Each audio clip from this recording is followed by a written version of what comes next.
Bonjour, bienvenue à tous et toutes. Si vous êtes ici, c'est que vous avez l'intention de monter une serre tunnel ou que vous êtes en train de monter une serre tunnel et que vous avez quelques petites difficultés pour le montage. Alors, j'ai eu à monter une serre tunnel pour un proche et je me suis dit que ce serait bien de faire une petite vidéo afin de pouvoir aider les autres dans leur construction et j'ai eu raison parce que on a eu quelques petits soucis. En l'occurrence, rien n'était marqué pour nous, les tubes n'étaient pas numérotés, donc il a fallu qu'on réfléchisse un petit peu. Et même au niveau de, pour mettre les attaches et tout ça, c'était un petit peu compliqué quand c'est la première fois. Donc, je pense que cette vidéo vous servira. Donc voilà, et bien c'est parti. Je vous explique tout ça. Il s'agit ici d'une serre tunnel de type saumuroise d'une largeur de 3 mètres sur 4. Et il en existe des plus petites et aussi des plus grandes, mais le principe reste le même.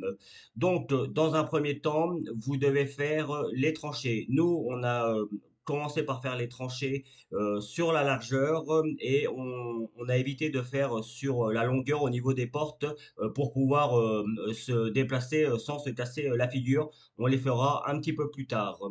Donc, pour les tranchées, vous devez les faire à la hauteur dont c'est marqué dans la notice. Nous, c'était à environ 20 centimètres et il faut que ce soit à peu près droit pour pouvoir poser les semelles. Donc, on commence par ça. Pour que ce soit droit, vous pouvez utiliser des cordeaux ou un laser. Une fois cela effectué, je vous conseille de sortir tous les tubes et de les classer en fonction de leur taille et de leur aspect afin que ce soit plus facile pour le montage. Puis commencez à monter les arceaux.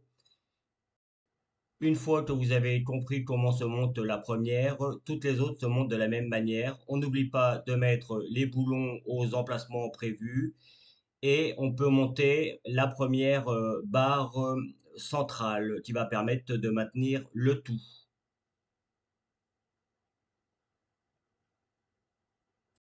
On n'oublie pas sur chaque arceau et à chaque extrémité de poser les semelles qui sont ici, on les voit là, et qui vous permettront d'avoir quelque chose de droit.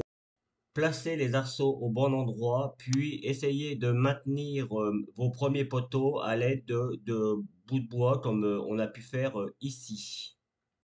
Le conseil, c'est de mettre chaque arceau à chaque extrémité, puis de mettre celui du milieu et de commencer à le faire maintenir avec les barres centrales et les barres sur les côtés, comme vous pouvez le voir sur la vidéo maintenant. Évidemment, les emplacements des vis en général sont visibles, donc on n'oublie pas de bien les mettre. Et voici la barre centrale sur le haut qui permet de rattacher l'ensemble. Voici maintenant le montage de la porte. Alors, je vais vous laisser regarder, c'est pas très compliqué à faire. Une fois qu'on a compris le principe, voyez, on vient mettre tout ça, hop, dans la porte. Ça permet de consolider la porte et on vient mettre, on fait en sorte que ce soit droit et on vient mettre après le deuxième poteau et on visse. Attention pour les vis, ce ne sont pas forcément les mêmes pour la porte que pour l'ensemble de la structure. Donc on regarde sur la notice, en général c'est marqué, bien que les notices sont un peu compliquées à déchiffrer. N'oubliez pas évidemment de mettre les charnières. Attention qu'elles soient dans le bon sens. On peut mettre la porte à droite ou à gauche. Donc c'est vous qui choisirez cette partie. Et pour la porte, je vous conseille de la positionner avant de mettre la bâche et avant de mettre les derniers poteaux de façon à ce qu'il n'y ait pas trop d'ouverture. Vous verrez sur chaque arceau aux extrémités, il y a une partie pour la porte et il faut que celle-ci corresponde à la porte. À partir de là, on a fait également les tranchées au niveau de la porte. Là, ce sont les charnières et je vous montre qu'elles sont formées de façon à bien aller sur les poteaux.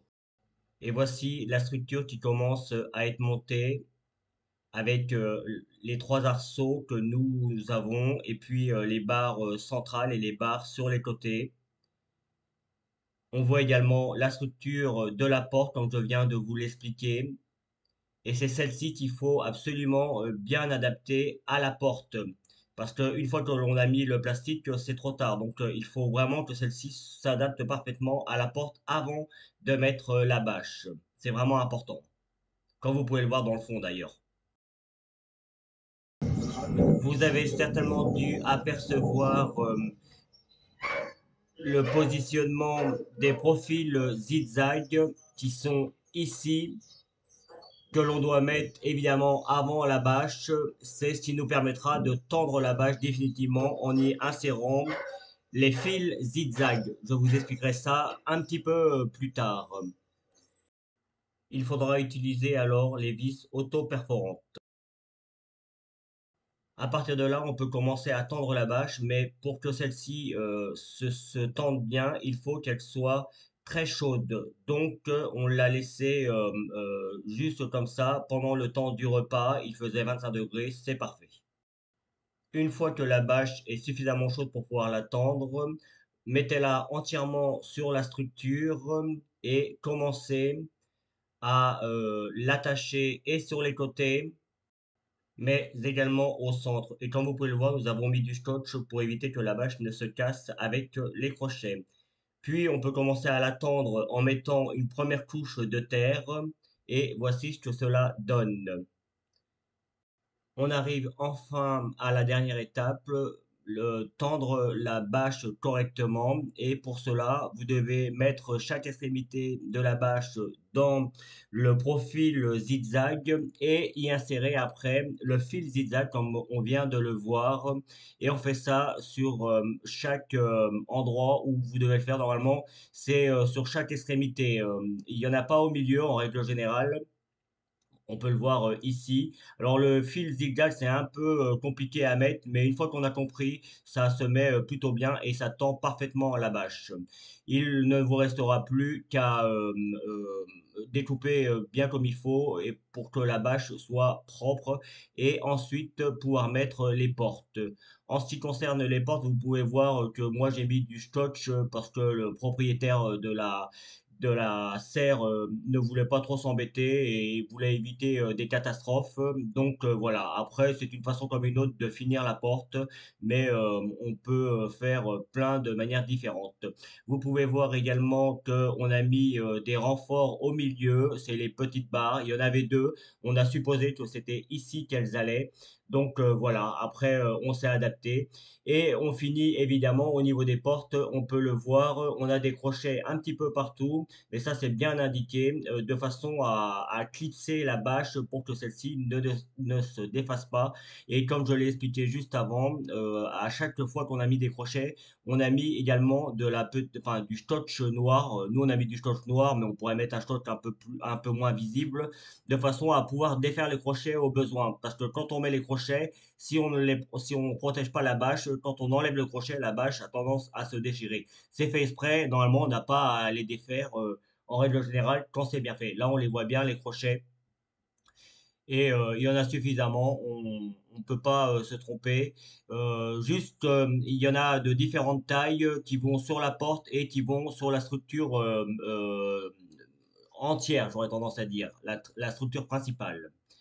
Voilà, eh bien écoutez, voici ce que cela donne une fois que c'est monté. Comme vous avez pu le constater, il y a quelques petites choses à respecter, mais au final, ça se fait plutôt bien. Alors sur le plan, ils disent que il faut être au minimum deux personnes pour la montée et cela pendant 2 jours.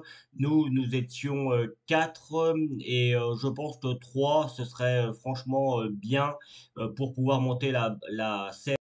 Voilà, on est vraiment sur une vidéo explicative. Je n'essaye pas de dire que c'est de cette manière qu'il faut faire, juste que ça peut, si je peux dépanner des personnes qui ont des doutes sur la façon de positionner les barres, eh bien, j'espère que cette vidéo leur servira, vous servira.